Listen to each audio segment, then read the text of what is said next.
Tess of the d'Urbervilles by Thomas Hardy. Chapter 39. It was 3 weeks after the marriage that Clare found himself descending the hill which led to the well-known parsonage of his father.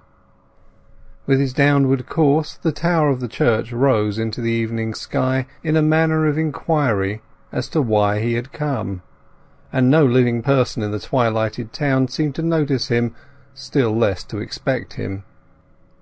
He was arriving like a ghost, and the sound of his own footsteps was almost an encumbrance to be got rid of. The picture of life had changed for him. Before this time he had known it but speculatively. Now he thought he knew it as a practical man, though perhaps he did not even yet. Nevertheless, humanity stood before him no longer in the pensive sweetness of Italian art, but in the staring and ghastly attitudes of a Wiertz museum, and with the leer of a study by Van Beers. His conduct during these first weeks had been desultory beyond description. After mechanically attempting to pursue his agricultural plans as though nothing unusual had happened, in the manner recommended by the great and wise men of all ages, he concluded that very few of those great and wise men had ever gone so far outside themselves as to test the feasibility of their counsel. "This is the chief thing. Be not perturbed," said the pagan moralist. That was just Clare's own opinion, but he was perturbed. "Let not your heart be troubled, neither let it be afraid," said the Nazarene. Clare chimed in cordially, but his heart was troubled all the same. How he would have liked to confront these two great thinkers, and earnestly appeal to them as fellow man to fellow men, and ask them to tell him their method. His mood transmuted itself into a dogged indifference, till at length he fancied he was looking on his own existence with the passive interest of an outsider. He was embittered by the conviction that all this desolation had been brought about by the accident of her being a d'Urberville. When he found that Tess came of that exhausted ancient line, and was not of the new tribes from below, as he had fondly dreamed, why had he not stoically abandoned her in fidelity to his principles? This was what he had got by apostasy, and his punishment was deserved. Then he became weary and anxious, and his anxiety increased. He wondered if he had treated her unfairly. He ate without knowing that he ate, and drank without tasting. As the hours dropped past, as the motive of each act in the long series of bygone days presented itself to his view, he perceived how intimately the notion of having Tess as a dear possession was mixed up with all his schemes and words and ways. In going hither and thither he observed, in the outskirts of a small town, a red and blue placard setting forth the great advances of the Empire of Brazil as a field for the emigrating agriculturalist. Land was offered there at exceptionally advantageous terms. Brazil somewhat attracted him as a new idea. Tess could eventually join him there, and perhaps in that country of contrasting scenes and notions and habits the conventions would not be so operative which made life with her seem impracticable to him here. In brief, he was strongly inclined to try Brazil, especially as the season for going thither was just at hand. With this view he was returning to Emminster to disclose his plan to his parents, and to make the best explanation he could make of arriving without Tess, short of revealing what had actually separated them. As he reached the door the new moon shone upon his face, just as the old one had done in the small hours of that morning when he had carried his wife in his arms across the river to the graveyard of the monks, but his face was thinner now. Clare had given his parents no warning of his visit, and his arrival stirred the atmosphere of the vicarage as the dive of a kingfisher stirs a quiet pool. His father and mother were both in the drawing-room, but neither of his brothers was now at home. Angel entered and closed the door quietly behind him. "But "Where's your wife, dear Angel?" cried his mother. "How you surprise us!" "She is at her mother's temporarily.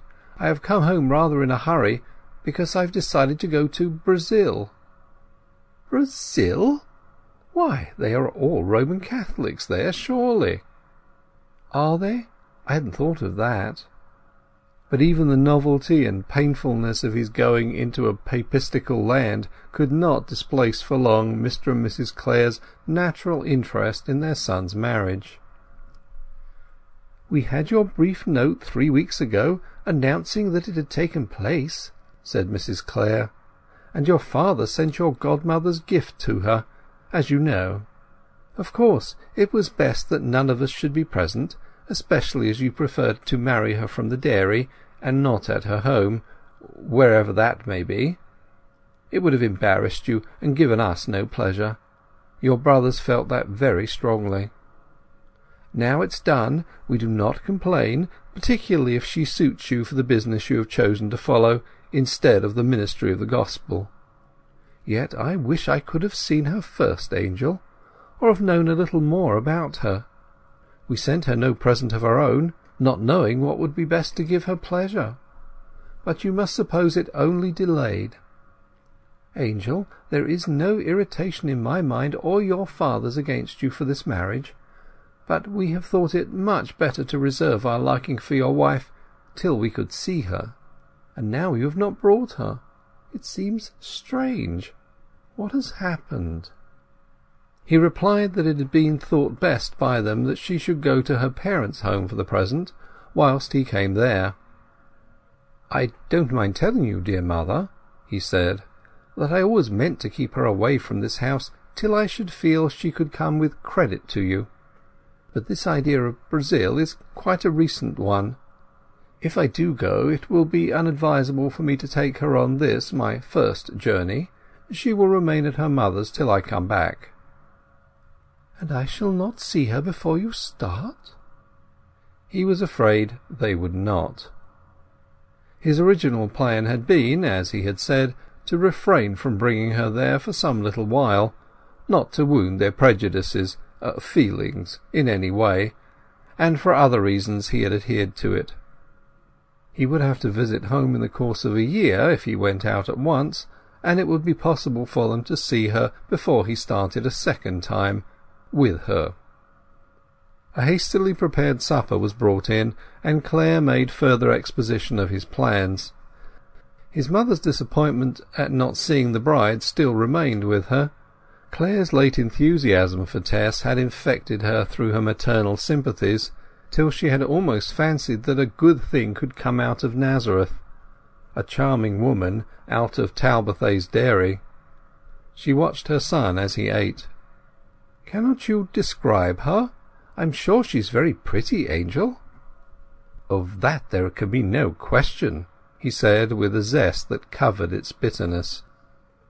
"And that she is pure and virtuous goes without question?" "Pure and virtuous, of course she is." "I can see her quite distinctly. You said the other day she was fine in figure, roundly built, and had deep red lips like Cupid's bow, dark eyelashes and brows, an immense rope of hair like a ship's cable, and large eyes, violety bluey blackish." "I did, mother." "I quite see her. And living in such seclusion she naturally had scarce ever seen any young man from the world without till she saw you." "Scarcely." "You were her first love?" "Of course." "There are worse wives than these simple, rosy-mouthed, robust girls of the farm. Certainly I could have wished—well, since my son is to be an agriculturalist, it is perhaps but proper that his wife should have been accustomed to an outdoor life." His father was less inquisitive, but when the time came for the chapter from the Bible, which was always read before evening prayers, the vicar observed to Mrs. Clare, "I think, since Angel has come, that it will be more appropriate to read the 31st of Proverbs than the chapter we should have had in the usual course of our reading." "Yes, certainly," said Mrs. Clare. the words of King Lemuel." She could cite chapter and verse as well as her husband. "My dear son, your father has decided to read us the chapter in Proverbs in praise of a virtuous wife. We shall not need to be reminded to apply the words to the absent one. May heaven shield her in all her ways." A lump rose in Clare's throat. The portable lectern was taken out from the corner and set in the middle of the fireplace. The two old servants came in, and Angel's father began to read at the 10th verse of the aforesaid chapter. "Who can find a virtuous woman? For her price is far above rubies. She riseth while it is yet night, and giveth meat to her household. She girdeth her loins with strength, and strengtheneth her arms. She perceiveth that her merchandise is good. Her candle goeth not out by night. She looketh well to the ways of her household, and eateth not the bread of idleness. Her children arise up and call her blessed. Her husband also, and he praiseth her. Many daughters have done virtuously, but thou excelleth them all." When prayers were over, his mother said, "I could not help thinking how very aptly that chapter your dear father read applied in some of its particulars to the woman you have chosen. The perfect woman, you see, was a working woman, not an idler, not a fine lady, but one who used her hands and her head and her heart for the good of others. Her children arise up and call her blessed. Her husband also, and he praiseth her.